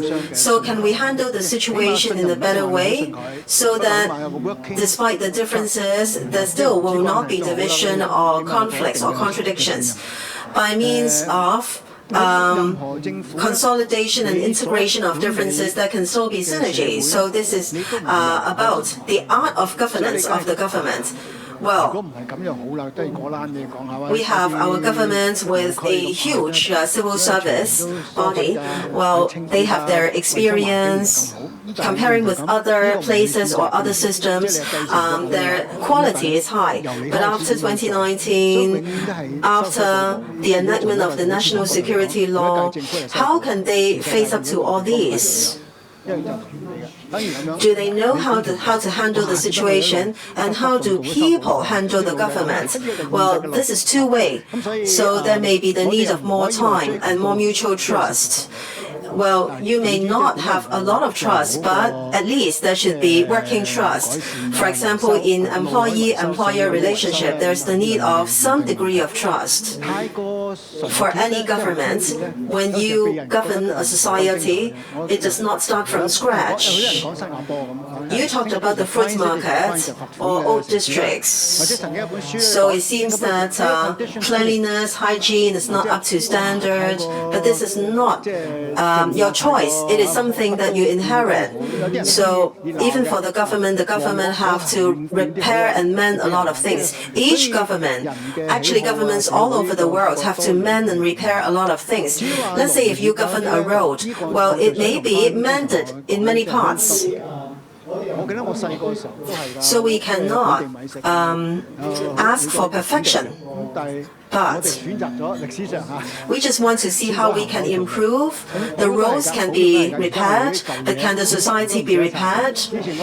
If things are too clean or too pure, people may think that that is not exciting enough.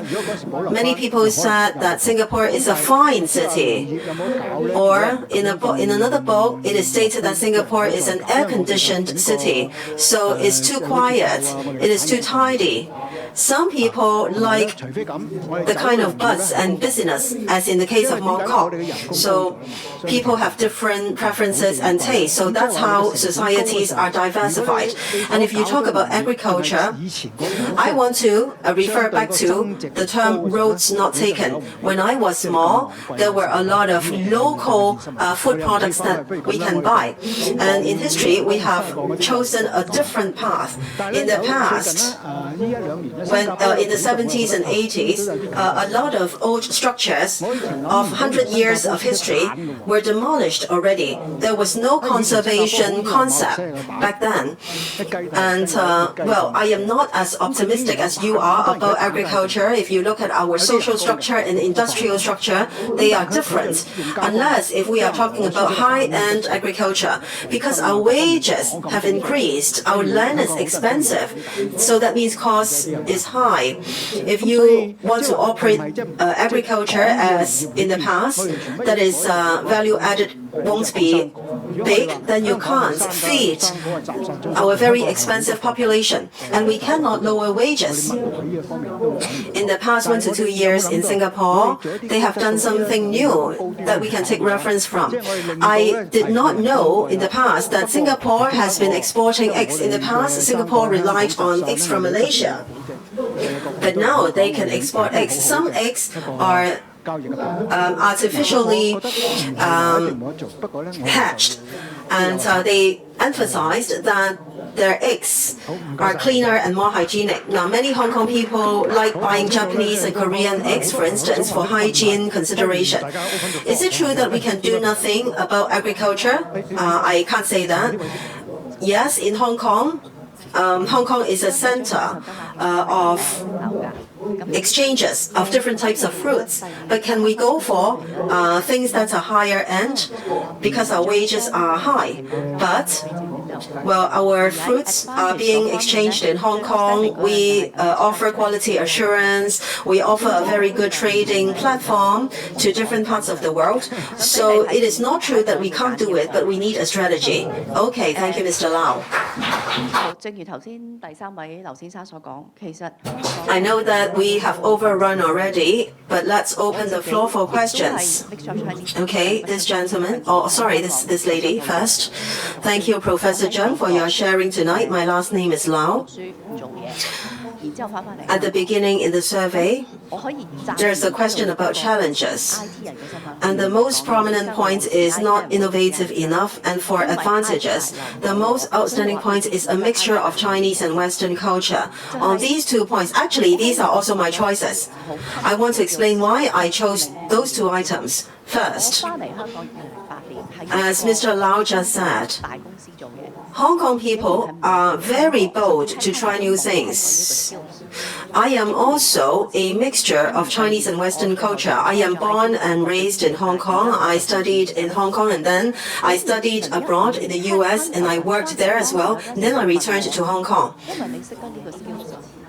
I am a former IT practitioner.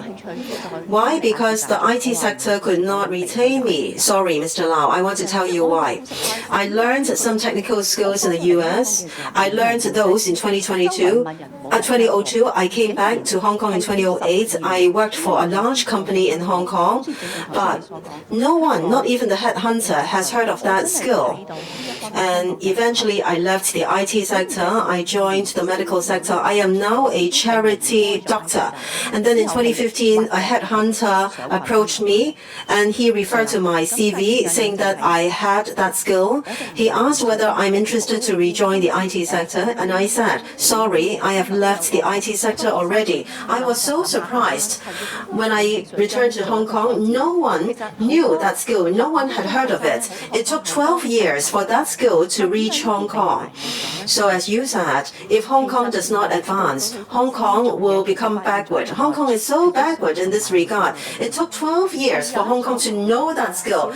I have left the IT sector, and later on, a headhunter wanted to get me back. Number 2, it's not true that we don't want to be innovative. In the recent Aviation Expo, many students thought of how to use, for example, Coca-Cola bottles to make rockets. So many Hong Kong students have a lot of brilliant ideas. How come those ideas were hidden? Sometimes when we work in companies, we were actually hidden by the senior leaders. Usually, people just don't want to create new things because they don't want to make mistakes. In the US, the boss always encourages his staff to think of new solutions. We are tasked to think of ways to improve. It is not a problem to make mistakes. We can learn together. When I returned to Hong Kong, I worked in a telecom company. My superior at that time was also a Chinese. He asked me to think of solutions. He encouraged his staff to do it. In the first company I worked for, when I just returned to Hong Kong, it was the largest taxpayer in Hong Kong. I'm sure you know who. They had the mentality that no new things should be created because people were worried about making mistakes. And then there was a very generous retirement package, so many people retired, and so there was a vacuum in between. So I represent a mixture of Chinese and Western cultures. We studied abroad and we returned to Hong Kong. We realized that we were not given the right position or the right degree of importance. And so as a result, we changed to another sector or industry. The example you talked about regarding Shenzhen is a good one. People need to be able to self-reflect. Mr. Lau talked about the fruit markets. I wanted to talk about the organizations and enterprises. Can we get out of this kind of mentality? When we talk about Marxism, Engels has made a very renowned remark.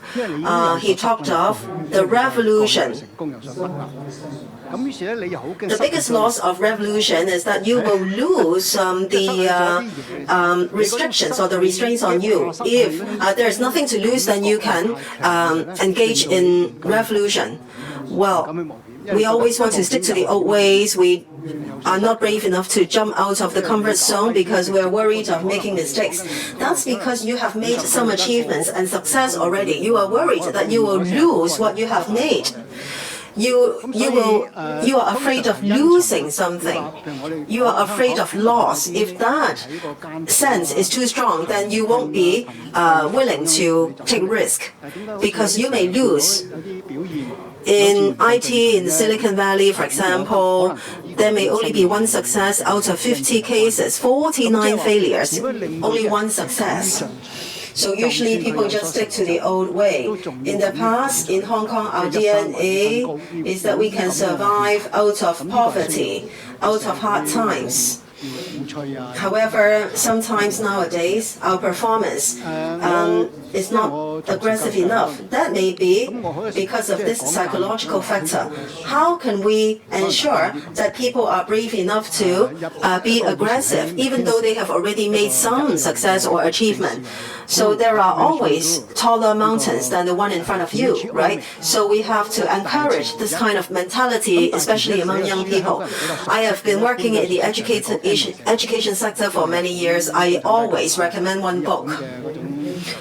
That book was written by a Japanese guru, a management guru, Kenichi Ome. He was the author. And that book, well, he talked about M-shaped society, the middle class in Japan, the downward mobility, the lack of upward mobility, the dream of the middle class is being broken. Those were the points made. And there's another book written by him about the immediate ability to fight. So that means a person is very adaptive. No matter where he is placed, he can fight right away. Now, the environment always changes. So when we educate people, we need to train people for that kind of immediate fighting capability instead of the ability to memorize, the ability to recite things and so on. After the 90s, Japan has remained stagnant for more than 10 years. He wrote that book in 2006 to 2007. He tried to explain why Japan was like that. In the 80s, Japan was number one. He analyzed corporate culture in Japan. In Japan, you could not be promoted before you are 50 years old. So before you reach a certain age, you cannot be promoted. In Western enterprises, people fight their way up in their 30s. But then in Japan, you don't need to fight your way up in your 30s because there won't be the opportunity. In Japan, there is the lifelong employment concept. When Japanese attend meetings, for example, in McKinsey, they debate during the meeting for an answer. That's the problem-solving attitude. But in Japan, the corporate culture is that they were deliberate beforehand. They had reached consensus before the meeting, and then they just attended the meeting. The same goes for many Chinese and Oriental people.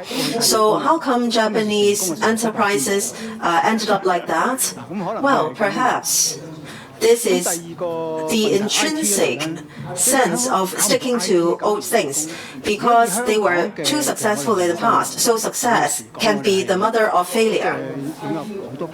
Your second point about IT. Well, Hong Kong is not successful in IT. Why? We always say that we have many world-class universities. Our universities in Hong Kong are really world-class in terms of our research, quality, and talents. Let's not talk about the ratings. Well, even if you look at ratings, we have universities within the top 50 in the world. Of course, rating is affected by a lot of points. For example, whether the university has done a lot of publicity, whether they have got good interpersonal relationship with international scholars and so on. But we have strong capability in basic research. How come we are so backward in innovation and technology? Let me give an example. Adjunct produces drones, and the founder is a graduate of Hong Kong UST. Why didn't he start his business in Hong Kong, but he went to Shenzhen? Because there is no platform in Hong Kong, because there is no industry in Hong Kong, there is not the right space. So in Hong Kong, there is no industry being interested. So that's why he went elsewhere. Now in Hong Kong, we want to catch up. We want to be an international innovation and technology center, but we have lagged behind a lot. We cannot assume that other cities will just wait for us. They will keep on developing. And we lack the industrial foundation for innovation and technology. The market is too small here. If you consider filmmaking in the past, our movies were so well received all over the world. Our film sector was very prosperous. But in recent 10 years, the main market was the mainland because the Hong Kong market is too small. Our actors and actresses, our filmmakers all need to go northward because there is no room in Hong Kong. If you talk about innovation and technology and industries, well, we may not repeat the past happening. I think what is more practical is that we should treat the GBA as a platform. How can we cooperate with other GBA cities? So they offer industrial manufacturing and we offer research. We offer new ideas. Then, well, it is like repeating what was done in the past. In the 80s, when there was open reform, we said that the store is in front and the manufacturing workshop is at the back. So that means Hong Kong is doing marketing and sales, and then production is done in Guangdong. So we can borrow that concept. We must make use of our own strengths. For example, we are a financing center. Our trade is still quite good. And then we have logistics. If our global connectivity is not weakened in the future, then we still have the capability to develop markets. We are not poor in communication, but there is room for improvement. If universities attach importance to the research outcomes, and then they can work with other GBA cities, then perhaps there will be a new mode of operation and production. Well, we have overrun a lot already. Perhaps we can continue our conversation later after the seminar. Okay, let's put our hands together to thank Professor Cheung. Thank you very much. Thank you. Right. Thank you for joining this evening's event. Thank you, Pricewaterhouse, for sponsoring the venue and also the refreshment. For InQ Lab, we know you are hungry, so we have prepared pizza for you. Please enjoy yourself, and you can stay for further chat and conversation. Now, we are an NGO. We incur costs in organizing events, so if you are willing to donate to us, please contact us via this phone number. Right, let's take a group photo together. Can you please move to the center?